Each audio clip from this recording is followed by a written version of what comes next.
Bismillahirrahmanirrahim.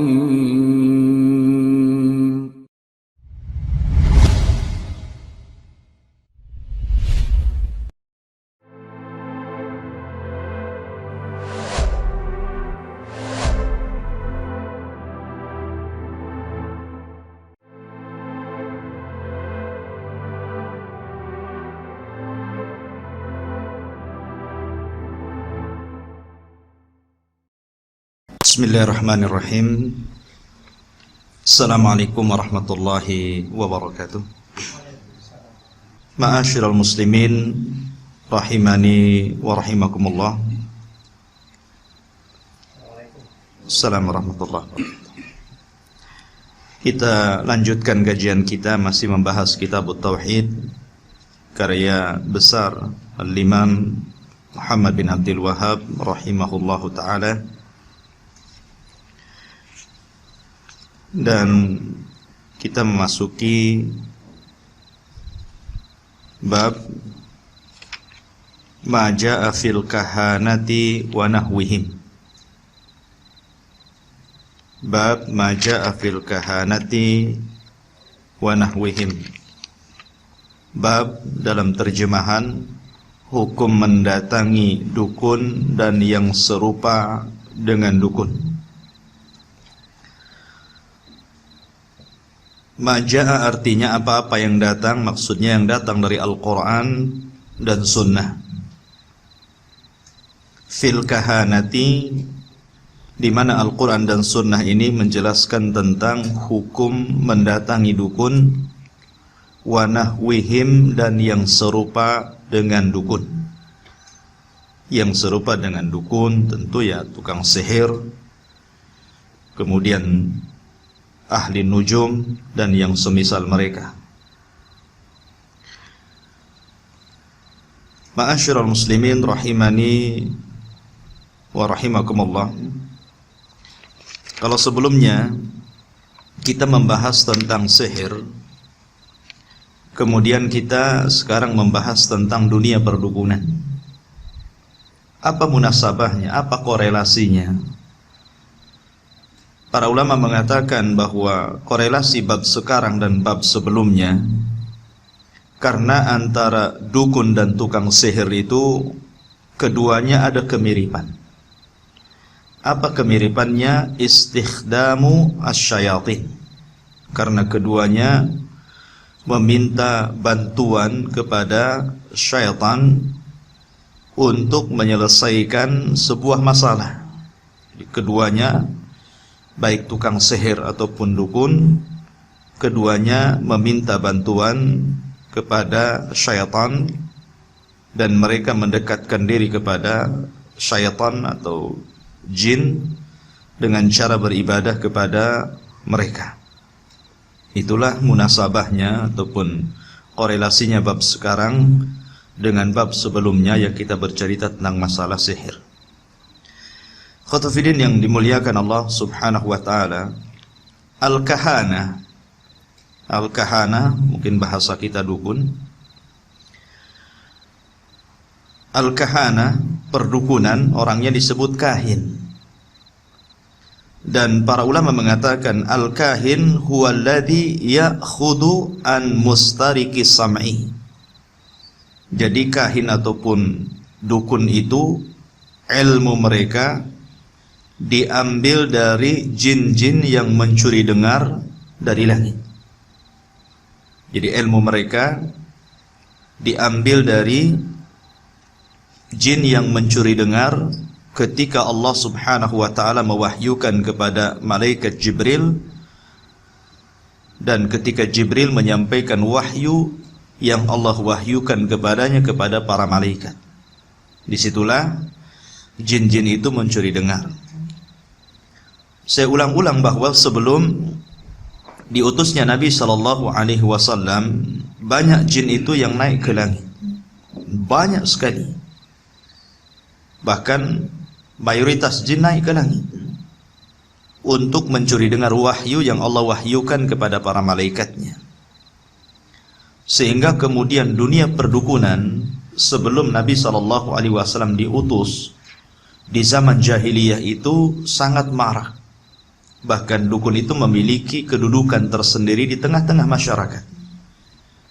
Bahkan ketika Abdul Muthalib hendak melaksanakan nazarnya untuk menyembelih Abdullah, ayahanda Nabi sallallahu alaihi wasallam, ketika itu orang-orang meminta kepada Abdul Muthalib agar datang ke dukun untuk meminta saran dia. Maka kemudian dukun yang didatangi Abdul Muthalib ini memberikan saran agar membuat undian dengan cara meletakkan 10 ekor unta dan di satu kertasnya menyembelih Abdullah. Kemudian dikocok gitu kan, ternyata yang keluar nama Abdullah. Kemudian diulang lagi, ditambah lagi, dia taruhan lagi 10 unta, tapi masih keluar nama Abdullah. Sampai akhirnya 10 kali, berarti 100 ekor unta dia pertaruhkan agar yang keluar nama unta bukan Abdullah. Maka yang ke-10 itulah baru kemudian keluar undian untuk menyembelih 10 ekor unta. Karena 10 kali berarti kali 10, maka yang disembelih 100 ekor unta. Dan itu kemudian menjadi had bagi syariat Islam, bahwa setiap orang yang membunuh apabila tidak diqisas, maka dia harus membayar kafarah dengan cara menyembelih 100 ekor unta atau menyumbangkan 100 ekor unta kepada keluarga yang dibunuh. Ya. Taib ikhwatafidin yang dimuliakan, akan tapi setelah Nabi SAW diutus, maka langit terjaga karena Allah memfungsikan bintang, di mana bintang ini berfungsi untuk menjaga langit dari pencuri-pencuri dengar dari kalangan jin, sehingga setiap mereka naik ke langit, maka Allah subhanahu wa ta'ala jadikan bintang senjata untuk melempar mereka. Maka ketika Nabi SAW diutus sampai wafatnya beliau, langit terjaga, tidak ada satupun jin yang berhasil naik ke langit. Apa faedahnya? Supaya tidak tercampur antara wahyu Allah dengan kalimat jin dan syaitan, sehingga wahyu Allah betul-betul terjaga yang sampai kepada Rasul untuk disampaikan kepada umatnya. Tapi kemudian setelah Nabi SAW wafat, maka jin kembali lagi naik sampai hari ini, tapi tidak sebanyak di zaman jahiliyah. Sehingga di akhir zaman dukun itu akan memiliki kedudukan sebagaimana dukun di zaman jahiliyah memiliki kedudukan di tengah-tengah masyarakat. Dan pada hari ini kita bisa melihat bahwa dunia perdukunan sudah mulai marak di mana-mana.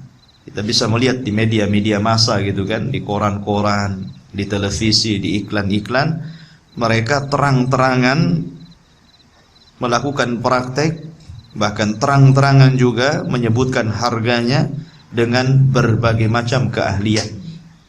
Dengan berbagai macam keahlian gitu kan. Sampai mulai cari jodoh datang ke dia. Ya.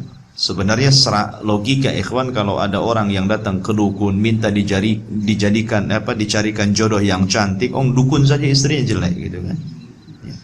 Kalau ada orang yang dukun minta dicarikan kekayaan, dia saja dengan praktek seperti itu mencari kekayaan. Jadi intinya dukun itu dusta ikhwan. Dusta sekali, karena itu juga permainan syaitan. Dukun itu hanya permainan syaitan, bukan ilmu yang ia miliki. Ya. Karena terkadang ikhwatu fiddin tidak semua dukun itu juga asli, artinya tidak semua dukun itu ramalannya jitu gitu kan. Ada juga dukun-dukun palsu. Dukun-dukun palsu juga banyak gitu. Seperti terakhir orang dukun yang menggandakan uang nggak digandakan juga, dan tidak tergandakan juga duitnya gitu kan.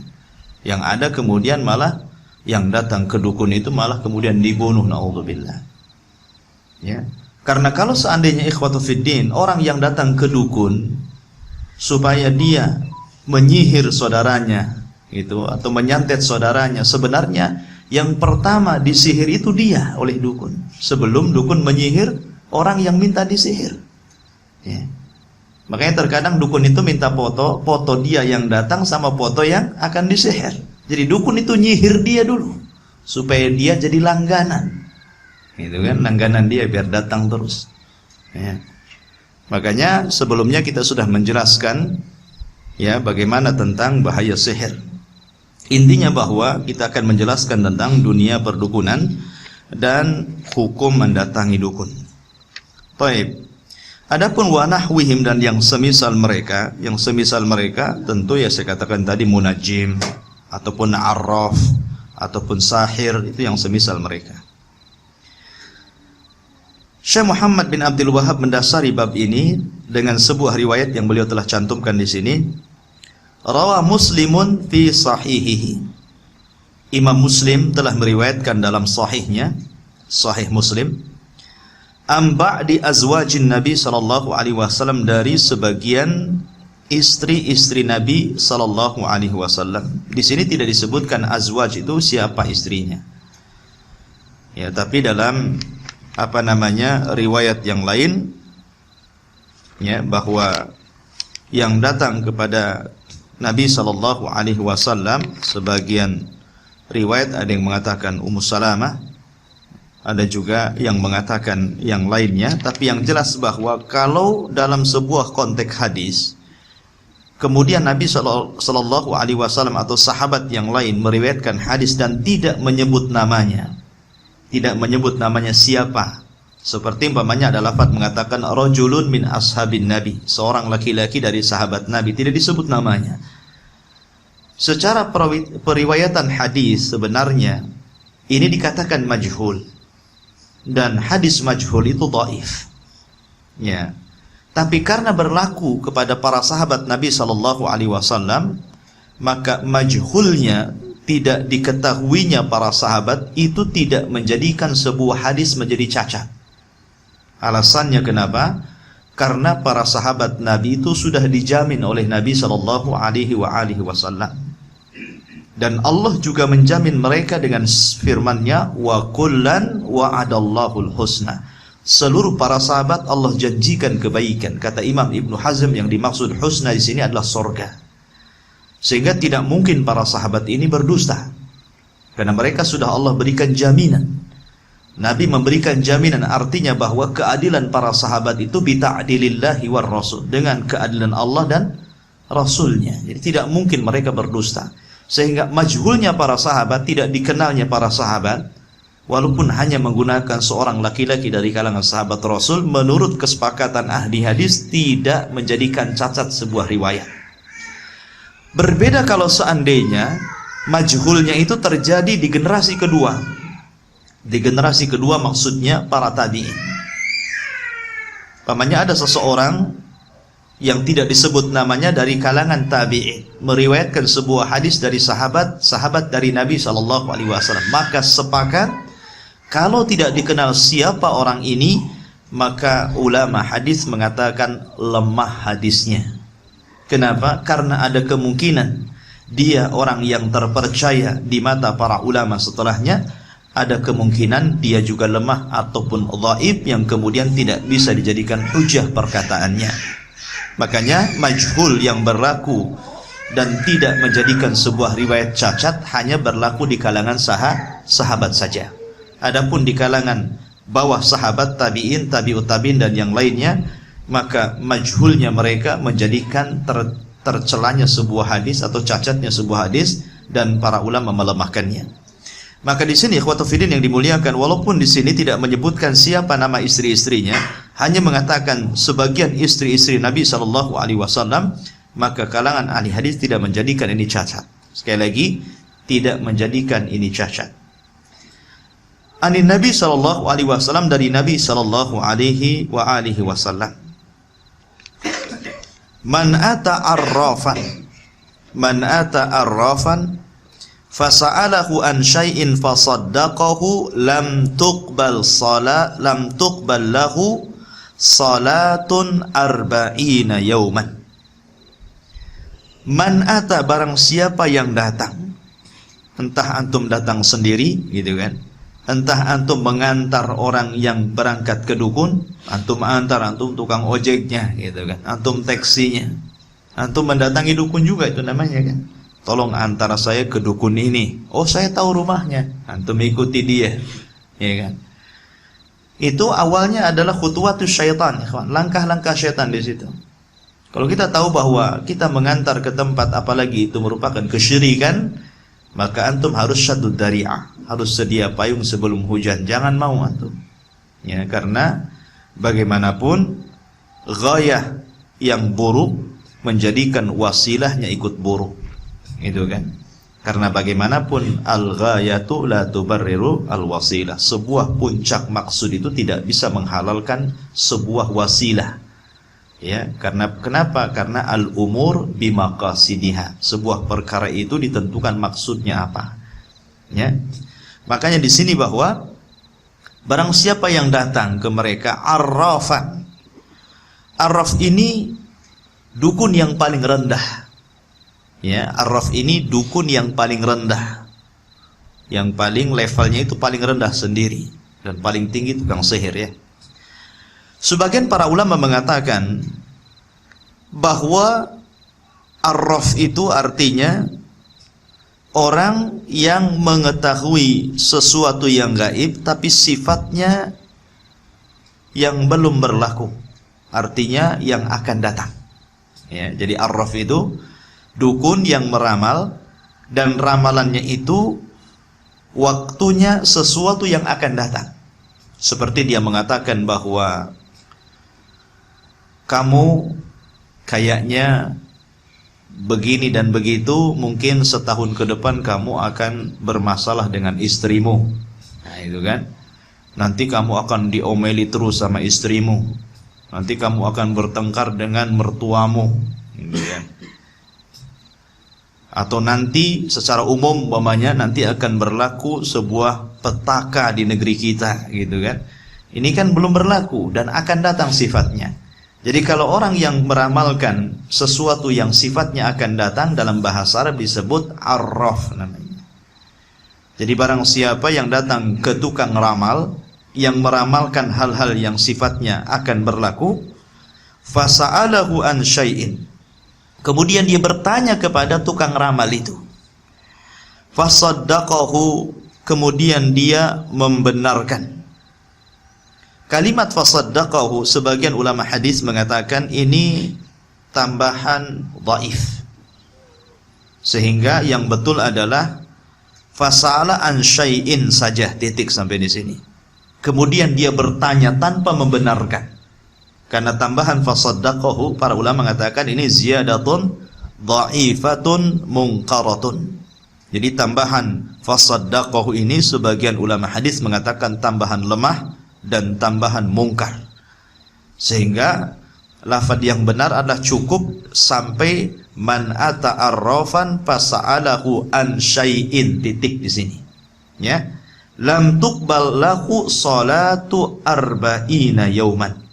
Maka salat dia selama 40 hari tidak diterima, alias tidak mendapatkan pahala. Maksudnya bukan salat yang akan kita lakukan, tetapi salat yang telah kita lakukan.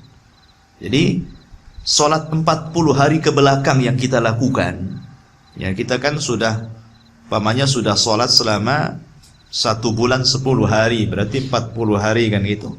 Maka salat yang kita sudah lakukan selama 40 hari ke belakang, itu Allah subhanahu wa ta'ala akan sia-siakan salatnya, tidak berpahala. Capeknya kita tidak berpahala gitu kan, sama sekali. Itu kalau 1 kali. Kalau kita datang 2 kali ke dukun, ya berarti dikali saja 80 hari salat kita ke belakang ditolak. Nah, kalau hari-hari datang ke dukun, jadi percuma sholatnya, ya kan? Karena ada orang yang mengatakan bahwa yang diterima adalah sholat yang akan datang. Kalau sholatnya nggak diterima, nggak sholat saja saya. Bukan gitu pemahamannya. Tapi maksudnya sholat yang telah kita lakukan itu ditolak oleh Allah Azza wa Jalla. Kan rugi, kita sudah beramal. Ya, terkadang kita di jalan harus berhenti, kemudian ke masjid, ya kan? Terkadang kita menghilangkan pekerjaan kita hanya untuk sholat. Ya, terkadang kita bangun pagi-pagi, ngantuk-ngantuk pun sholat subuh gitu kan. Tahu-tahu dengan datang ke dukun, datang saja bertanya, enggak membenarkan, ya kan? Mungkin dia mengantar kawannya, kemudian iseng-iseng dia juga bertanya gitu kan, Pak Dukun gimana kalau saya gitu kan, tengok tangan saya, ya kan, gimana nanti saya. Walaupun begitu sebenarnya dia nggak yakin gitu kan. Maka walaupun dia nggak yakin karena dia sudah memulai melontarkan sebuah pertanyaan, maka masuk dalam hadis ini. Fasala an syai'in, kemudian dia bertanya tentang sebuah masalah, maka solatnya 40 hari 40 malam tidak diterima alias ditolak oleh Allah Subhanahu wa ta'ala.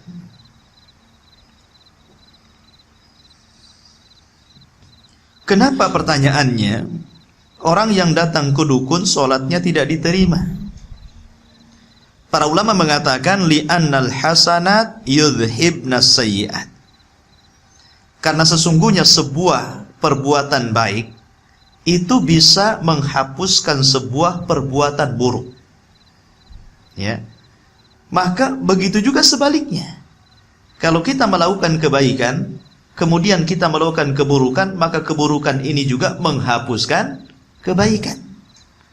Kalau Allah Subhanahu wa taala mengatakan al-hasanat yudhibnas sayyi'at, bahwa kebaikan itu menghapuskan keburukan, maka dengan datangnya kita ke dukun ini sebuah keburukan, ya.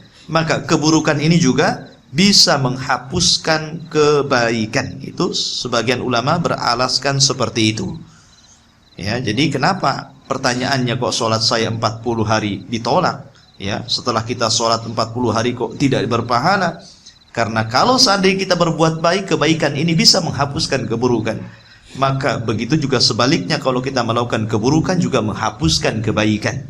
Makanya apa yang sudah kita lakukan selama 40 hari dengan sholat 5 waktu begitu rajin, hanya karena mendatangi dukun dan itu sebuah keburukan dalam agama, maka menghapuskan sholat dia yang dia sudah lakukan selama 40 hari.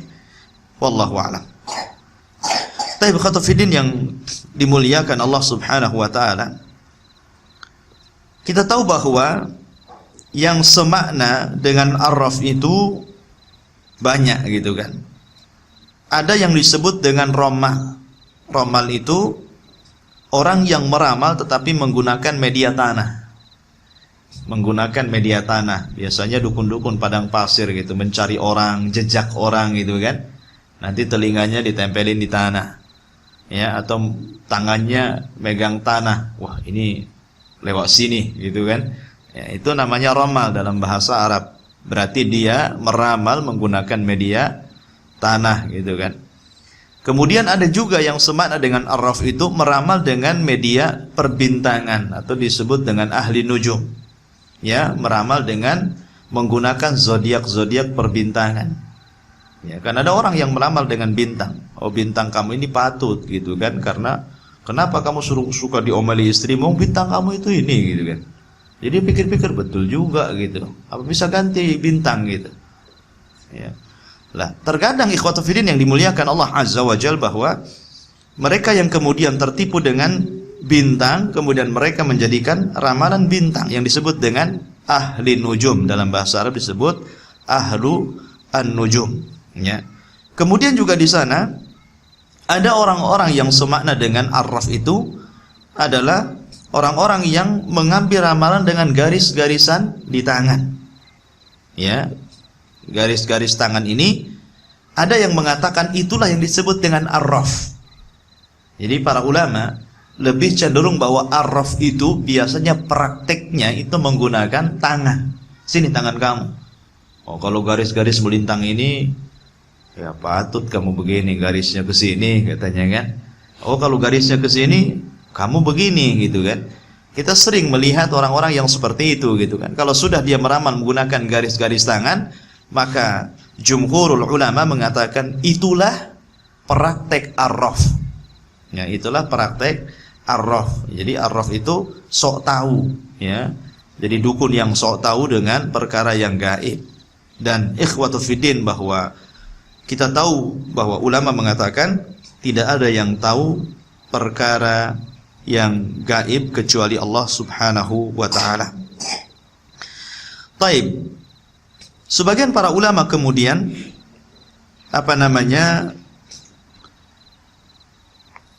merinci tentang kondisi orang-orang yang datang ke kahanah, ke dukun ini. Yang pertama, minhum man ya'til arrab, minhum man ya'ti arrab mujarradur raghbati wal ittila an ilmil ghaibi fahadha minal kabair fa hukmuhu muharramun. Yang pertama, orang yang mendatangi tukang ramal, ya, mujarradur raghbah, dia hanya sekedar suka saja, dan dia hanya ingin mengetahui sesuatu tentang gaib akan dirinya. Sebagian para ulama mengatakan kalau hanya sekedar ini saja, maka ini termasuk kabairudz dzunub, termasuk kategori dari dosa-dosa besar dan hukumnya haram. Ya. Jadi datang ke arraf, dia hanya senang saja, tanya saja, tengok tangan saya, gitu kan? Kira-kira apa yang berlaku dengan saya ke depannya? Apa saya tetap menjabat di jabatan saya, atau warung saya tetap rame, atau saya gimana dengan istri saya, ya, gitu kan? Jadi kalau hanya sekedar ingin tahu saja, ittila'u anil ghaib, ya, hanya ingin tahu seperti apa sesuatu yang gaib yang tersimpan di goresan-goresan tangan itu, maka ini termasuk dosa-dosa besar dan hukum mendatangi dukun adalah haram. Ini yang pertama. Yang kedua, man ya'til arraf, ya, yas'al wa yas'al wa saddaqahu fa hukmuhu kufrun. Orang yang datang ke arraf kemudian bertanya dan membenarkannya, maka hukumnya kufur. Sebagaimana yang dikatakan oleh Imam Ibnu Utsaimin rahimahullahu ta'ala. Jadi kalau sampai bertanya, kemudian sampai membenarkan, wah benar juga ya. Kata dukun, kenapa garis tangan saya melintang-melintang ini? Karena kamu ini sering bertengkar dengan istrimu. Ya betul juga, setahun ini saya bertengkar terus, gitu kan. Seolah-olah membenarkan, gitu kan. Ya. Saya pun seolah-olah betul juga nih, langganan warung kok sepi, gitu kan.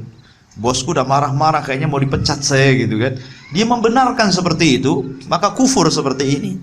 Kecuali, kata Syekh Utsaimin, kecuali dia jahil. Kecuali dia jahil. Ya. Kemudian yang kedua, minhum man ya'til arraf. Di sini sebagian mereka ada orang yang datang ke tukang ramal, wa ya'rifu haqiqatal kahin, wa ya'rifu ataupun wa arada an ya'rifa haqiqatal kahin fahada la ba'sa bihi. Kalau dia datang ke dukun, dia hanya ingin mengetahui hakikat perdukunan. Maksudnya bukan untuk mendukun, maksudnya meminta ramalan kepada dia, ya. Dia hanya ingin membongkar hakikat perdukunan. Betul nggak dia dukun atau tidak, gitu kan? Ya. Sebagaimana Nabi Shallallahu Alaihi Wasallam suatu ketika pernah apa? Mengintip Ibnu Sayyad. Ibnu Sayyad itu seorang anak kecil yang sifat-sifatnya sama dengan Dajjal. Ketika itu Umar bin Khattab sampai bersumpah bahwa Ibnu Sayyad itu Dajjal. Bahkan anaknya Abdullah bin Umar pun sampai bersumpah bahwa Ibnu Sayyad itu Dajjal. Ya kan?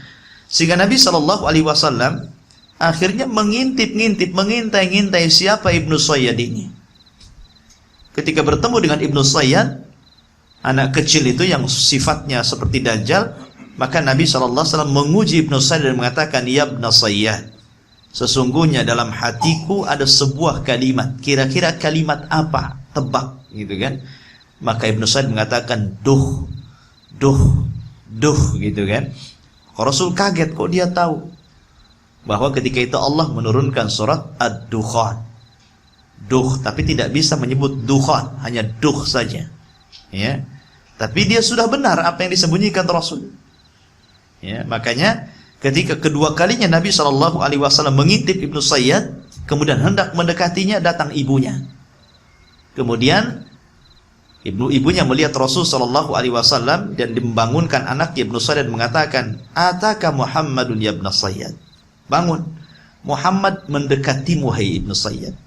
Maka Nabi sallallahu alaihi wasallam langsung menyingkir dan mengatakan, kalau seandainya ibunya tidak membangunkan dan ibunya tidak datang, tentu Allah akan menyingkap tabir siapa dia. Itu kan? Tapi keburu kemudian ibunya datang dan Rasul tidak sempat menguji dia kembali. Artinya bahwa Nabi Shallallahu Alaihi Wasallam di sini melihat, mengintai, pengen tahu siapa dia. Maka tidak mengapa gitu kan? Kita ingin mengetahui hakikat perdukunan, seperti menguji, ya, supaya dia malu, ya, dia malu. Kita menguji dia. Gimana caranya supaya dia dipermalukan di hadapan orang sehingga orang-orang tidak datang kepadanya. Adapun tentang dalil-dalil rincian yang disebutkan para ulama, pertama, dalil orang yang datang ke dukun hanya sekedar senang dan ingin tahu hal yang gaib dan ini termasuk dosa besar maka hukumnya haram, adalah hadis yang kita baca sekarang ini. Ya, jadi tidak sampai syirik. Maksudnya tidak sampai taraf syirik, hanya dosa besar saja. Jadi orang yang datang ke dukun bertanya tapi tidak membenarkan, ya, hanya bertanya saja, levelnya tidak sampai kesyirikan, tapi dia terjerumus kepada dosa besar dan haram hukumnya. Karena di sini ancamannya hanya sekedar 40 hari sholatnya tidak diterima. Ini dalil pendapat pertama. Dalil pendapat kedua yang mengatakan bahwa orang yang mendatangi dukun kemudian membenarkan, maka sampai tingkatan kufur, adalah hadis yang kita akan baca berikutnya. An Abi Hurairah radhiyallahu anin Nabi sallallahu alaihi wasallam qala, ya, man ataka hinan fasaddaqahu bima yaqul faqad kafara bima unzila ala Muhammadin sallallahu alaihi wa alihi wasallam. Barang siapa yang datang ke dukun kemudian dia benarkan apa yang diucapkan dukun, maka dia telah kufur dengan syariat yang diturunkan kepada Muhammad sallallahu alaihi wasallam. Walil arba'ah, dan juga riwayat Imam 4 dan juga ditambah riwayat Hakim. Wa qala sahih ala syartihima, dan dikatakan sahih menurut syarat Bukhari dan Muslim. Man ata arrafan au kahinan, barang siapa yang datang ke arraf. Arraf tadi sudah diketahui, artinya arraf itu orang yang meramal sesuatu yang akan datang. Au kahinan, itu terbalik, kalau kahin itu meramal sesuatu yang telah berlaku. Ya, harus dibedakan. Kalau arraf itu meramal sesuatu yang sifatnya masa depan, tapi kalau kahin meramal sesuatu yang sifatnya telah berlalu.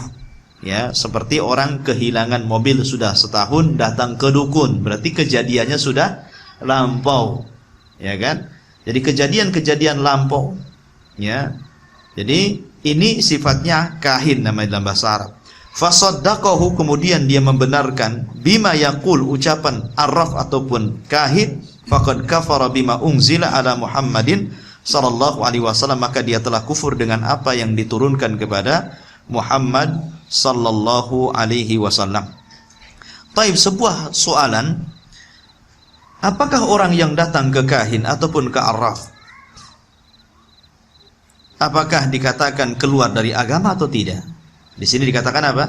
Faqad kafara bima unzila ala Muhammad. Dia telah kufur dengan syariat Muhammad. Pertanyaannya, apakah kalau orang datang ke kahin, ya, ke dukun, maka kita telah keluar dari Islam dan kita harus kembali dengan bersyahadat kepada Allah Azza wa Jalla, ataukah bagaimana? Nah, di sini jawabannya, ada sebagian para ulama mengatakan pendapat yang pertama, annahu kufrun asghar, bahwa orang yang datang ke dukun itu kufur, tapi dikatakan kufur kecil. Karena jam'an baina adillataini, menggabungkan dua riwayat. Riwayat yang pertama kita baca, di mana tidak diterima salatnya 40 hari, di sini tidak dikatakan syirik, akan tetapi dosa besar, gitu kan. Kemudian riwayat yang kedua yang kita baca, kufur, ya, dengan syariat Muhammad sallallahu alaihi wasallam, maka dengan menjama dua hadis maka tidak sampai kepada keluar agama. Karena dalam hadis yang pertama hanya sholatnya tidak diterima selama 40 hari. sehingga tidak sampai mengeluarkan pelakunya dari Islam, gitu kan? Hanya kufur kecil saja. Pendapat yang kedua, tawakuf. Pendapat kedua, tawakuf, tidak mengatakan kufur kecil dan tidak mengatakan kufur besar. Ya. Dan ini yang dikatakan Imam Ahmad wallahu a'lam. Tapi pendapat yang ketiga bahwa mendatangi dukun adalah kufur besar, mengeluarkan pelakunya dari Islam. Ya. Mengeluarkan pelakunya dari Islam. Akan tapi wallahu a'lam ikhwatu fiddin, maka kita kembali kepada rincian para ulama bahwa kalau seandainya dia hanya mendatangi dukun dan tidak membenarkan, maka tidak keluar dari Islam karena hanya terjatuh dalam dosa besar. Tapi kalau dia sampai meyakini, apalagi kemudian seolah-olah dia menganggap bahwa dukun lebih kuat dari Allah, dukun itu mampu mengetahui yang gaib sebagaimana Allah mengetahui, dukun mampu menyelesaikan solusi, mendatangkan manfaat dan mencegah madarat padahal merupakan kekhususan bagi Allah Azza wa Jalla, maka dia bisa kufur dan keluar dari Islam. Dan dia harus kembali ke dalam Islam, bertobat, bersyahadat dan begitu seterusnya. Ya, lihat kondisinya. Ya, lihat kondisinya tadi. Wallahu a'lam. Baik. Kemudian wali Abi Ya'la bisanadin jayyidin an Ibni Mas'udin mithluhu marfu'an. Dan dari Abi Ya'la, dari sahabat Abi Ya'la dengan sanad yang jayyid yang baik dari Abdullah bin Mas'ud dan yang semisalnya secara marfu, maksudnya sampai kepada Nabi sallallahu alaihi wasallam. Maksudnya yang semisal hadis man ata'arrafan aw kahinan fasaddaqahu bima yaqul faqad kafara bima unzila ala Muhammadin sallallahu alaihi wasallam. Baik, kemudian hadis berikutnya wa an Imran ibn Husain marfu'an, dari Imran bin Husain secara marfu. Marfu itu artinya sampai kepada Nabi, ya, marfu itu. Laisa minna man tatayyara aw tutayyiru lahu aw tukahhanu laisa minna man tatayyara aw tutayyiru lahu aw takahhana aw tukuhina lahu aw sahara aw suhira lahu wa man ataka hinan fasaddaqahu bima yaqul faqad kafara bima unzila ala Muhammadin sallallahu alaihi wasallam. Tidak termasuk dari golongan kami orang yang bertatayyur, meramal kebaikan atau kejelekan dengan perantara burung atau yang lainnya.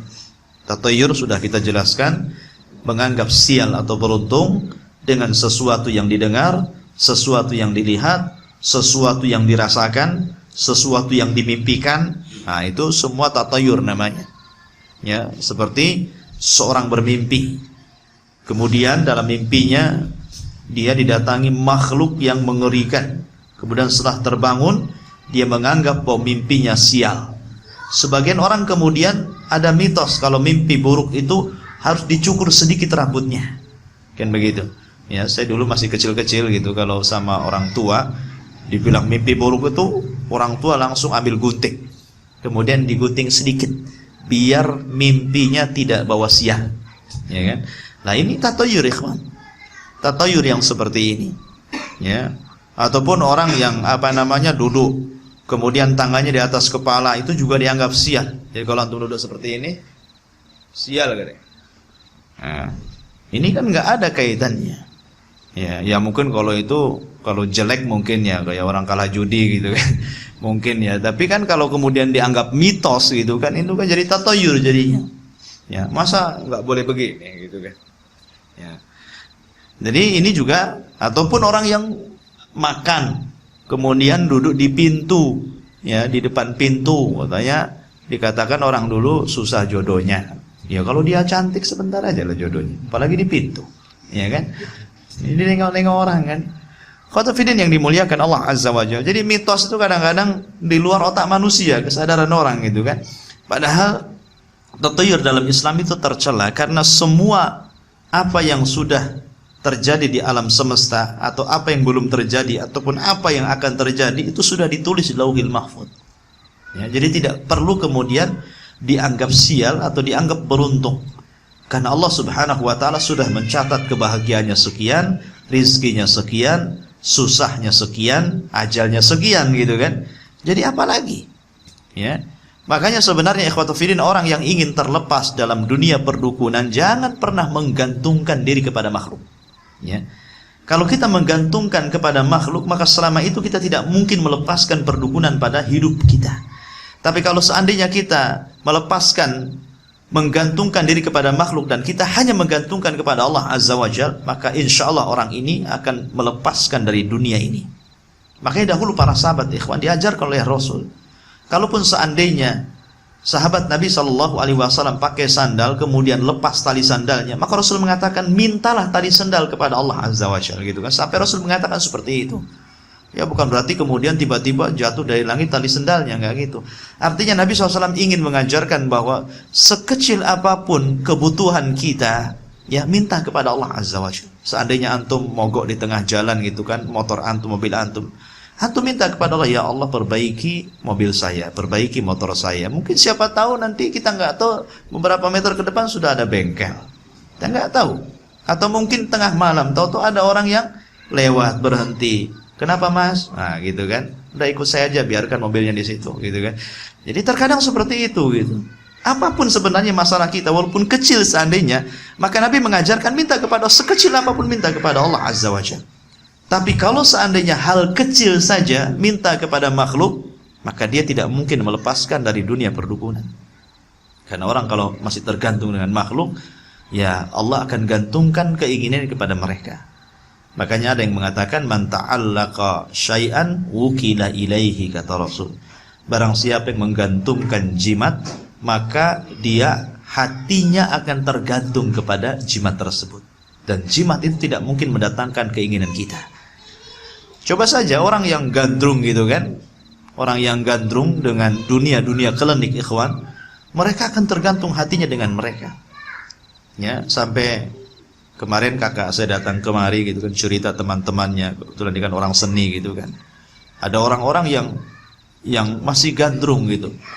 Sampai kawan-kawannya di Malaysia itu mencari batu aki, apa namanya itu, jamrud atau apa gitu kan. Fungsinya itu untuk apa namanya, perdagangan, wibawa, aura, macam-macam gitu kan. Itu harganya sampai ratusan juta, batu loh ya, ratusan juta gitu kan. Sebenarnya yang mahal bukan batunya menurut saya, ya kan? Bukan batunya, tapi sugesti dia ke batu itu yang mahal. Ya, keyakinan yang berlebihan kepada batu itu yang mahal gitu. Sebab kalau kita cerita batu ya, maka Hajar Aswad itu batu yang paling baik di permukaan bumi ini, karena memang Hajar Aswad itu dari sorga.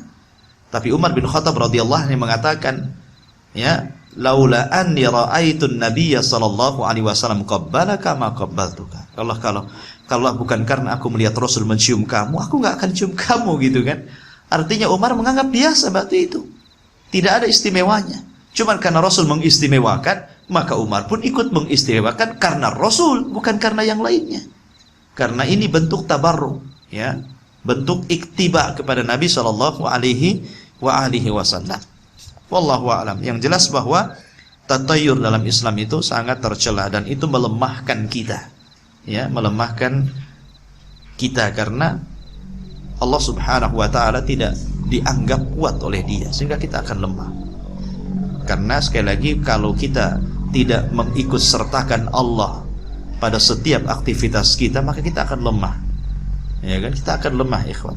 Tapi kalau antum ikut sertakan Allah dalam setiap permasalahan kita, maka kita akan kuat karena merasa ditolong Allah. Itu masalahnya. Taib.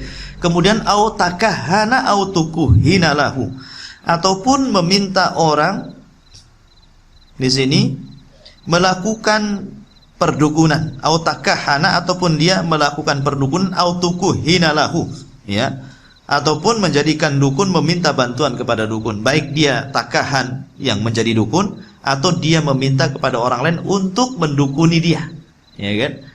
Jadi takahan atau tukuhin, ya, dua-duanya sama, baik dia pelaku ataupun dia objeknya gitu kan. Dia pelakunya atau dia meminta kepada dukun untuk mendukunkan orang lain. Nah, itu juga sama. au sahara au suhiro, atau dia yang melakukan sihir atau minta disihirkan kepada tukang sihir. Maka Rasul mengatakan, wa man ataka hinan fasaddaqahu bima yaqul faqad kafara bima unzila ala Muhammadin sallallahu alaihi wa alihi wasallam. Maka barang siapa yang mendatangi dukun lalu mempercayai ucapannya, maka ia telah kufur, ingkar dengan wahyu yang diwahyukan kepada Muhammad sallallahu alaihi wasallam. Hadis ini dinyatakan sahih oleh Syekh Albani rahimahullahu taala dalam kitabnya Sahihu Al-Jami'. Kemudian warawahu Tabrani, dan meriwayatkan Imam At-Tabrani fil Awsat, dalam kitabnya Al-Awsat, bi isnadin hasanin, dengan sanad yang hasan, min hadis Ibni Abbasin, dari hadis Ibni Abbas, duna qaulihi, selain dari sabda Nabi sallallahu alaihi wasallam, wa man ata ila akhirih. Jadi man ata kahinan fasaddaqahu bima yaqul faqad kafara bima unzila ala Muhammadin sallallahu alaihi wa alihi wasallam. Artinya di sini tidak menggunakan barang siapa yang mendatangi dan begitu seterusnya. Taib. Kemudian qala al-Baghawi. Ini penting, kita akan membahas tentang definisi, ya, biar kita tidak salah. Qala al-Baghawi, berkata Imam Baghawi, al-arraf, yang dimaksud arraf adalah alladhi yadda'i ma'rifatal umur bimuqaddimati yastadillu biha 'alal masruq wa makanil dhalati wa nahwi dzalik. Arraf adalah orang yang mengaku mengetahui hal-hal yang gaib dengan menggunakan isyarat-isyarat seperti letak barang yang dicuri atau binatang yang hilang dan seumpamanya, ya. Kemudian ikhwatul fillah yang dimuliakan Allah Azza wa Jalla, wakila huwal kahin. Ada yang mengatakan definisi seperti itu bukan arraf tetapi kahin, karena kahin itu mengetahui yang telah terjadi, arraf itu mengetahui yang belum terjadi, ya. Jadi ada yang mengatakan kahin, definisi seperti itu. Wal kahin, adapun kahin itu sendiri di sini huwallazi yukhbiru an mughayyabati fil mustaqbal wa qila alladzi yukhbiru amman fil dhamir. Ada juga yang mengatakan bahwa kahin adalah orang yang menghabarkan, meramalkan hal-hal yang gaib yang terjadi pada masa yang akan datang, dan ada pula yang berpendapat bahwa dukun adalah orang yang meramalkan isi hati orang lain. Jadi ada yang mengatakan bahwa kahin sesuatu yang meramal akan datang, ada yang mengatakan arraf sesuatu yang telah berlalu, ada juga yang membalik, ya. Akan tapi ikhwatu fiddin, kebanyakan para ulama, ya, kebanyakan para ulama seperti yang dikatakan oleh Syekhul Islam Ibnu Taimiyah dan yang lainnya, dan juga Imam Al-Khattabi, bahwa arraf dan kahin itu satu makna. Artinya orang yang beramal, baik dia meramal sesuatu yang telah terjadi atau meramal sesuatu yang belum terjadi, maka itu disebut arraf ataupun kahin, kurang lebih kedua-duanya. Akan tapi kalau dirinci, sebagian ulama mengatakan bahwa arraf itu dukun yang mengetahui sesuatu yang belum terjadi, kahin sesuatu yang telah terjadi. Ada juga yang mengatakan dibalik, ada juga yang mengatakan bahwa kahin itu sesuatu yang tahu isi orang, ya. Jadi sebelum dia ngomong, dia tahu kamu akan ngomong gini, ya, gitu kan, kamu akan ngomong begitu, ya, dia sudah tahu, gitu kan. Maka dia disebut kahin. Oh, dia bisa saja, karena setan itu masuk kepada tubuh manusia, ya. Rasul mengatakan setan itu yajri majra dam ibni Adam. Jadi yajri maksudnya berjalan di tempat jalannya darahnya anak Adam. Di persendian darah, setan masuk di situ.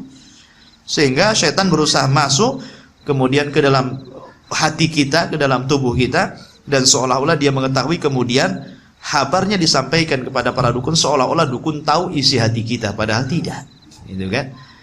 Qatafidin yang dimuliakan Allah Azza wa Jalla. Kemudian qala Abul Abbas Ibnu Taimiyah, berkata Abul Abbas Al-Imam Ibnu Taimiyah rahimahullahu taala, al-arraf ismun lil kahin wal munajjim war ramal wa nahwihim mimman yatakallam fi ma'rifatil umur bihadhihi turuq.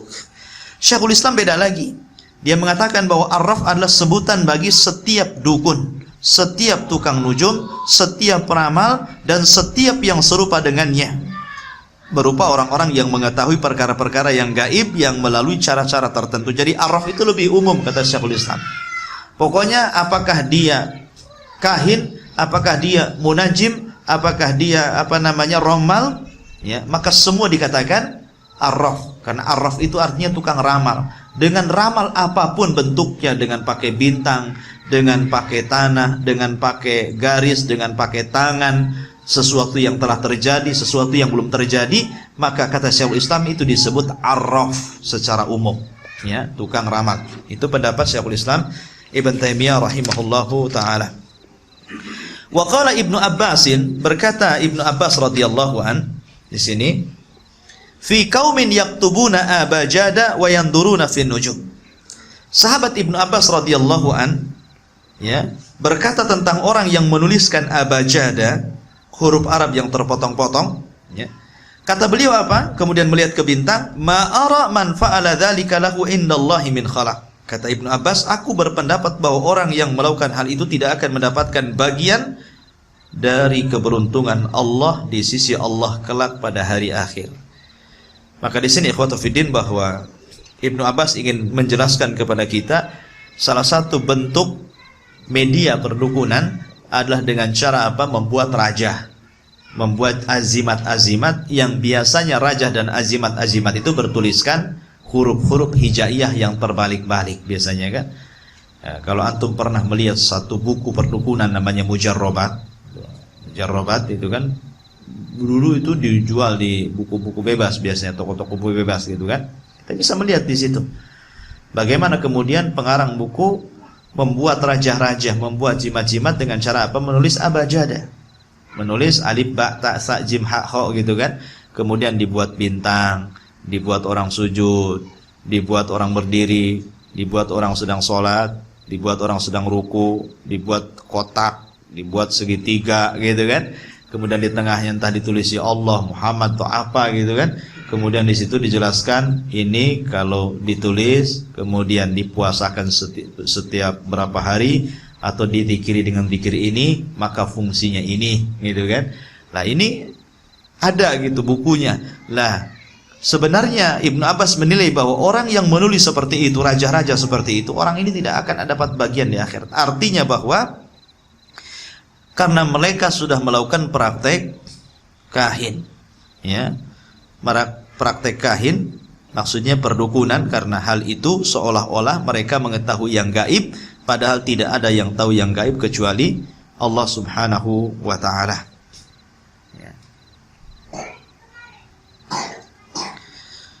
Adapun ikhwatul fiddin yang dimuliakan Allah Azza wa Jalla, kalau orang yang bertanya, kita katakan bahwa keterkaitan dukun dengan dunia jin itu kan tidak bisa terpisahkan, ya, tidak bisa kecuali kalau di dukun palsu. Kalau dukun palsu ya nggak usah pakai jin, nipu orang aja gitu kan. Tapi kalau dukun asli, biasanya keterkaitan mereka dengan bangsa jin itu erat sekali. Sekarang pertanyaannya, bagaimana hukum seseorang meminta bantuan kepada jin? Jadi orang meminta bantuan kepada jin itu boleh nggak, gitu kan? Maka Al-Imam Ibnu Utsaimin rahimahullahu taala memerinci tentang bentuk meminta pertolongan kepada jin, tentang hukumnya. Yang pertama, an yasta'ina fi amri ta'ati hukmuhu mubah kama da'a Rasulullah sallallahu alaihi wa alihi wasallam. Ya. Meminta bantuan dalam perkara-perkara ketaatan, maka hukumnya boleh. Sebagaimana Nabi SAW pernah menyeru siapa? Bangsa jin, ya, bangsa jin. Ketika Nabi SAW berdakwah ke Taif, ternyata orang-orang Taif justru menolak dakwah Rasul. Kemudian pulang dari Taif, akhirnya beliau bertemu dengan seorang yang bernama Adas, ya kan. Kemudian Nabi sempat menjelaskan Islam kepada Adas. Belakangan Adas masuk Islam. Kemudian ketika Nabi SAW berangkat ke Mekah, dia kebingungan di jalan karena dia takut kalau dia balik ke Mekah dia akan mendapatkan siksaan dari penduduk Mekah. Maka akhirnya dia tersesat di sebuah kebun namanya kebun kurma, ya. Akhirnya di situ dia bersama pembantunya Zaid ibn Harithah sholat di dalam kebun itu. Ketika sholat, maka datanglah rombongan sekitar 7-9 jin yang dari arah Yaman, kabilah Yaman, ya kan? Lah ketika rombongan jin ini sekitar 7-9 jin mendengar Nabi SAW membaca Al-Quran, maka mereka tertarik dengan bacaan itu, akhirnya masuk Islam. Inilah jin yang pertama masuk Islam sepanjang sejarah, ya kan? Dan tidak ada nabi dan rasul yang berdakwah sampai meliputi kalangan jin kecuali nabi. Jadi kalau sebelumnya para nabi dan rasul itu hanya berdakwah kepada manusia, nah, tapi Nabi SAW berdakwah kepada manusia dan juga berdakwah dari kaum jin. Nah, jin yang pertama adalah kelompok jin dari Yaman, dan ini menunjukkan keutamaan Yaman. Ya, bahwa kabilah dari Yaman, jin itu mereka beriman kepada Nabi SAW. Setelah kemudian yang 7 sampai 9 ini, Rasul tidak tahu kalau ada jin itu yang mendengarkan kemudian beriman kepada Allah Azza wa Jalla. Akhirnya kemudian mereka masuk Islam. Ya, tapi kemudian mereka balik ke Yaman dan mereka mendakwahkan penduduk jin Yaman. Akhirnya kemudian berhasil mengislamkan banyak dari kalangan jin. Setelah kemudian mengislamkan banyak dari kalangan jin, maka mereka pun membawa ke hadapan Nabi SAW. Kemudian salah seorang jin, ya, akhirnya mendatangi Nabi SAW, dan Nabi SAW meminta bantuan kepada dia untuk dipertemukan kepada kaumnya. Akhirnya Rasul berdakwah kepada kaumnya, maka turunlah suratul jin. Turun surah jin. Dalam Al-Quran ada surat jin gitu kan. Rasul meminta bantuan kepada jin agar diantarkan kepada kaumnya agar dia bisa menyampaikan Al-Quran kepada mereka. Kalau bentuk meminta pertolongan seperti itu, apa karena dalam rangka ketaatan kepada Allah Subhanahu wa taala. Yang kedua, an yasta'ina bil jin fi amri mubahin. Ya, meminta bantuan kepada jin dalam perkara-perkara mubah. Dan ini boleh. Ya. Kalau seandainya wasilahnya mubah. Kalau seandainya wasilahnya mubah. Yang jelas bahwa kalau memang itu terjadi gitu kan, manusia meminta bantuan kepada jin tanpa pamrih, ya, dan jinnya juga mau, kemudian jin ini juga melakukan dalam hal-hal mubah, tolong cucikan baju saya gitu kan, tapi nggak ada syarat-syarat gitu kan, ya dicucikan sama jin, tahu-tahu sudah rapih saja gitu kan. Kalau itu terjadi nggak apa-apa, kalau itu terjadi, ya, tapi kan tidak terjadi. Karena jin dan jun hanya di sinetron gitu kan. Artinya bahwa di sini jin itu kan tidak mau seperti itu juga gitu kan. Kalau memang terjadi seperti ini, meminta pertolongan kepada jin dan hal-hal mubah dan wasilahnya juga mubah, maka hukumnya mubah. Hukumnya mubah gitu kan. Ada yang mengatakan sebagaimana riwayat Umar bin Khattab radhiyallahu anhu, tapi Anda nggak tahu kisah Umar bin Khattab seperti apa gitu. Tapi ini pernah berlaku kepada Umar bin Khattab radhiyallahu an. Karena kita tahu bahwa setan itu takut kepada Umar bin Khattab radhiyallahu an. Ketemu satu jalan mereka yang nyingkir, bukan Umar yang nyingkir. Baik, kemudian yang ketiga, an yasta'ina bil muharram. Kalau dia meminta jin kepada sesuatu yang diharamkan Allah Azza wa Jalla, kasariqah, seperti umpamanya suruh nyuri, seperti antum punya peliharaan tuyul gitu kan. Itu kan suruh nyuri namanya tuyul itu. Atau antum ngepet, jadi babi ngepet gitu kan, atau antum apa gitu kan, ya.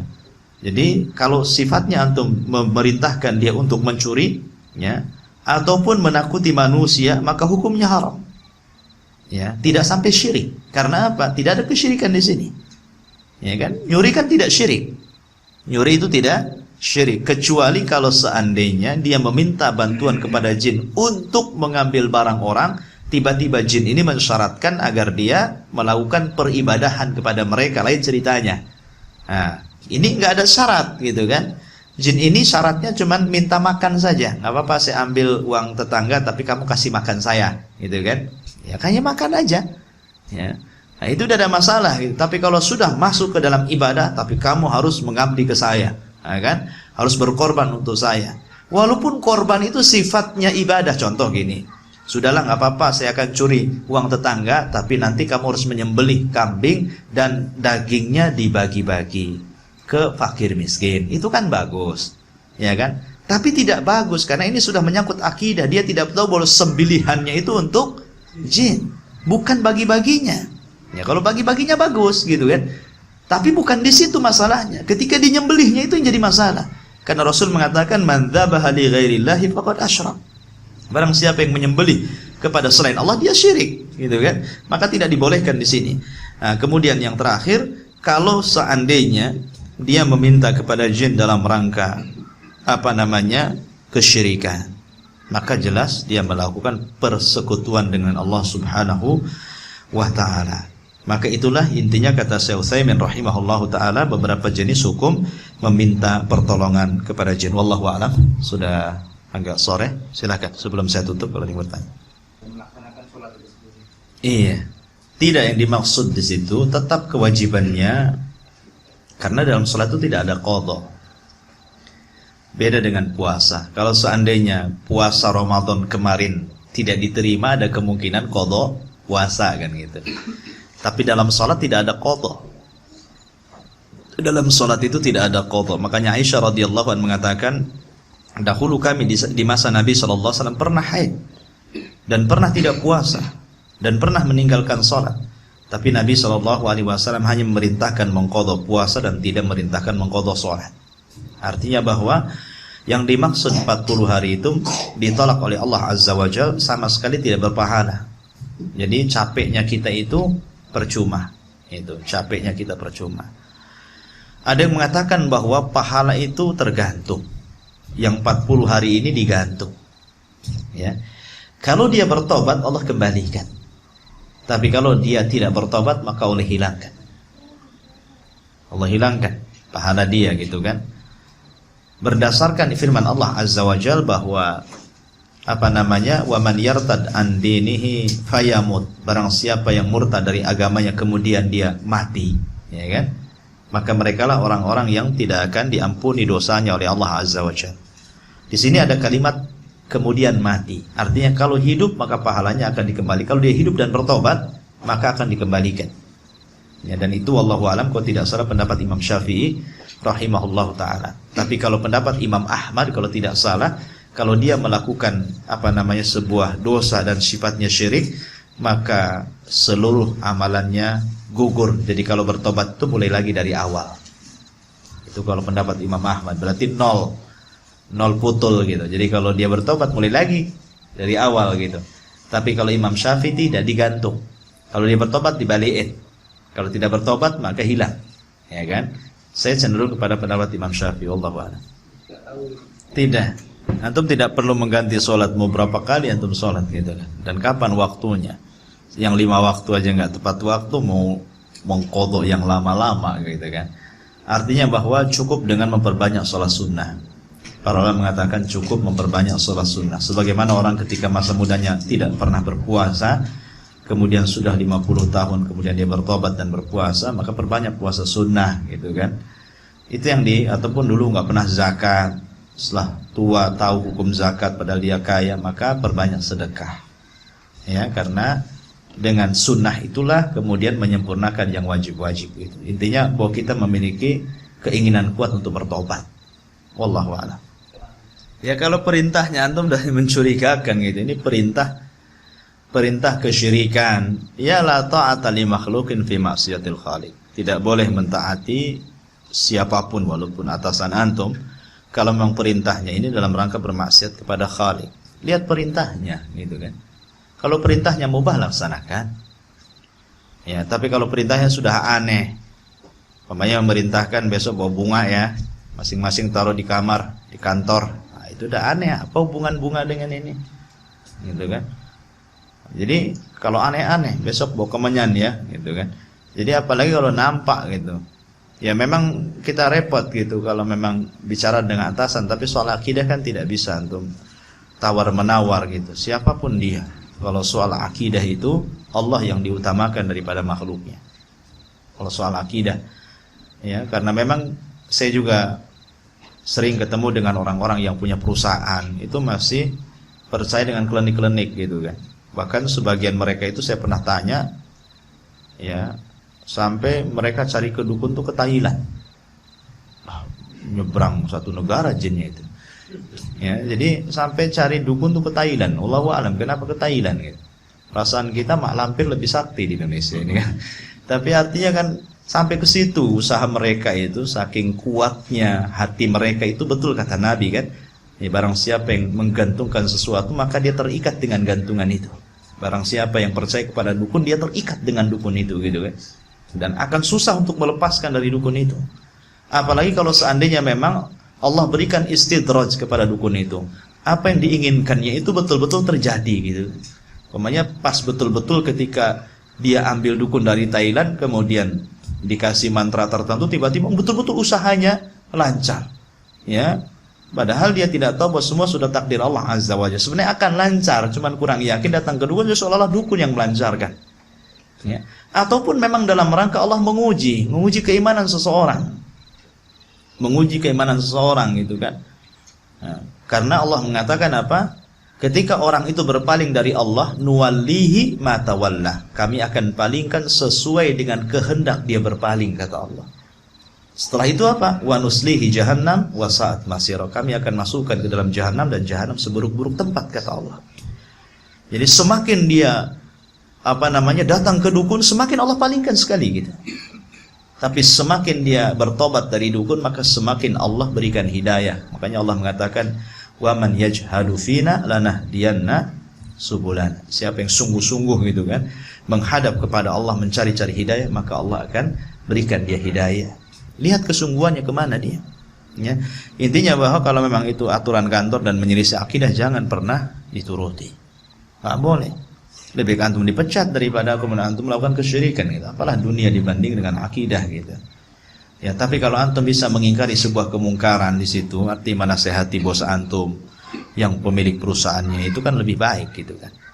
Ataupun kalau memang antum khawatir gitu kan, belum ada persiapan, maka antum mencari hal yang lebih ringan, lebih baik daripada kemudian antum terjerumus ke situ. Terkadang ada orang kan dihadapkan dengan dua perkara itu, seperti maaf, antum tetangga melakukan acara-acara bid'ah umpamanya kan, antum diundang, ya kan, antum warga baru di situ, antum pikir nih kalau ditolak nih masalah ini, oh apa kata orang, nanti saya baru sampai di sini kita nggak bisa berdakwah jadinya, ya, padahal pengen kita merubah warga sini, tapi baru datang saja antum sudah diundang.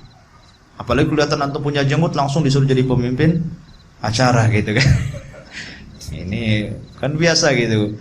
Terkadang ada ikhwan, anak punya pengalaman gitu kan. Ada ikhwan mantan preman gitu kan.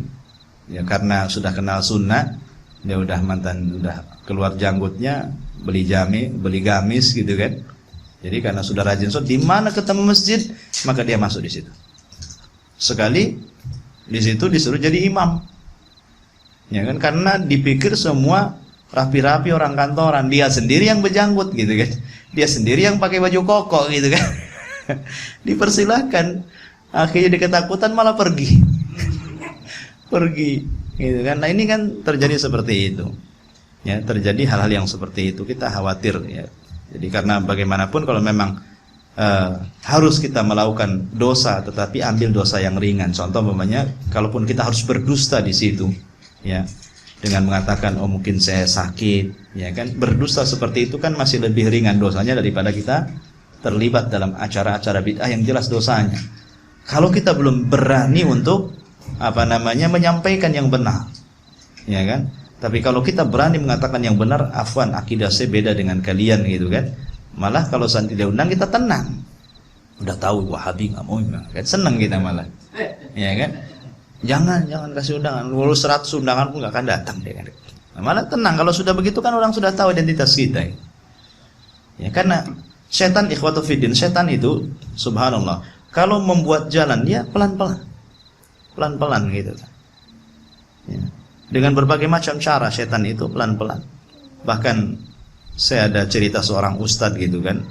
Jadi ada seorang perempuan malam, jadi ngekos gitu, dia kesurupan datang ke masjid pakai mukena, dari atas ke bawah pakai mukena gitu kan, dibawa ke situ.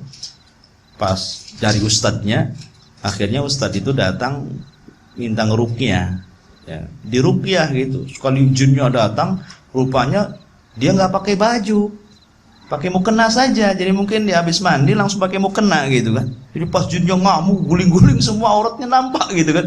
Jadi bubar semua yang ruqyah di sana. Bukan takut jinnya. Karena tak mau lihat aurat tuh. Seperti itu terkadang gitu kan. Ya. Lah ini kan hal-hal yang juga bisa mengantarkan ke sana. Kalau dia sampai yang meruqyah terkena fitnah jinnya, dia malah masalah di situ gitu kan. Ya, setan itu berusaha menggoda kita. Wallahu a'lam. Jika sudah mendekati maghrib, kita tutup. Subhanallah wa bihamdika, asyhadu an la ilaha illa anta astaghfiruka wa atubu ilaik. Allahu ta'ala. Assalamualaikum warahmatullahi wabarakatuh.